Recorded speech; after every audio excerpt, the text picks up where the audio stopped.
On raconte dans les récits de Banu Israël qu'il y a un homme qui a adoré Allah pendant plus de 500 ans. Vous savez, les gens à l'époque, ils vivaient plus longtemps que nous.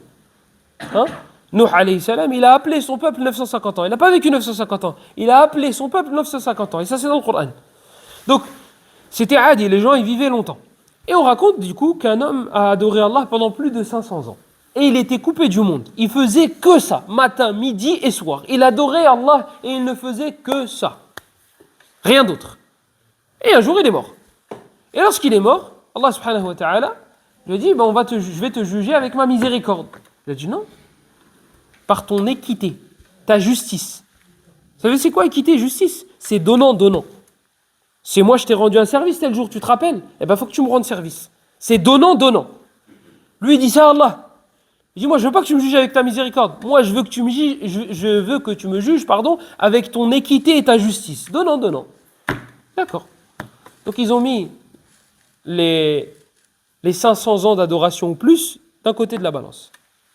Et Allah il a dit, prenez le bienfait des yeux et mettez-le de l'autre côté. En termes de poids, dans la balance, combien ça pèse? Juste le bienfait des yeux, c'est tout.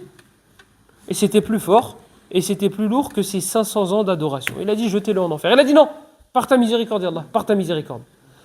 Ça, c'est le bienfait des yeux. C'est tout. On n'a pas pris le nez, on n'a pas pris le goût. Et oui, il y a des gens, ils ont une langue, ils ont une bouche, quand ils mangent, il n'a pas de goût.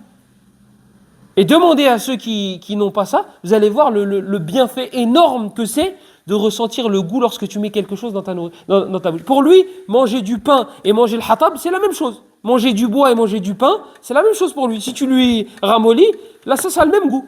Parce qu'il n'a pas ce... Ça, c'est un bienfait énorme. Ça, c'est un bienfait énorme. Mais tu t'en rends compte quand? Quand tu vois ceux qui ne l'ont pas, ou bien lorsque toi, tu le perds. Eh bien, Allah subhanahu wa ta'ala, il a juste pris le bienfait des yeux. Et il a dit, mettez-le du côté de la balance. Le bienfait des yeux. Pourquoi c'est aussi lourd? Mais parce que, qu'est-ce que tu fais sans tes yeux? Qu'est-ce que tu vas faire sans tes yeux? Même les actes d'adoration que tu vas faire, en vrai, tu les fais avec quoi? C'est comme si toi tu prêtais du matériel à quelqu'un et tu le faisais travailler. Mais tout est à toi. Tout est à toi. Bon, en vrai, il n'a pas de mérite. Tout t'appartient. Ah, vas-y, je te donne 5 € pour le geste. Mais tout est à moi. Tout l'investissement, c'est moi qui ai payé. C'est mon matériel. Là, Allah subhanahu wa ta'ala, sans les yeux, on fait quoi? Taïe, vas-y, les yeux, le nez, la bouche. Qu'est-ce que tu fais? Il y a des signes en vous, des choses qui devraient nous faire réfléchir. Pourquoi les yeux ils sont au-dessus de la bouche? Pourquoi on n'a pas fait l'inverse? Est-ce que vous imaginez? La bouche elle est là-haut et le nez est là en bas. Et les yeux ils sont en bas. Comment tu fais pour voir ce qui rentre dans ta bouche?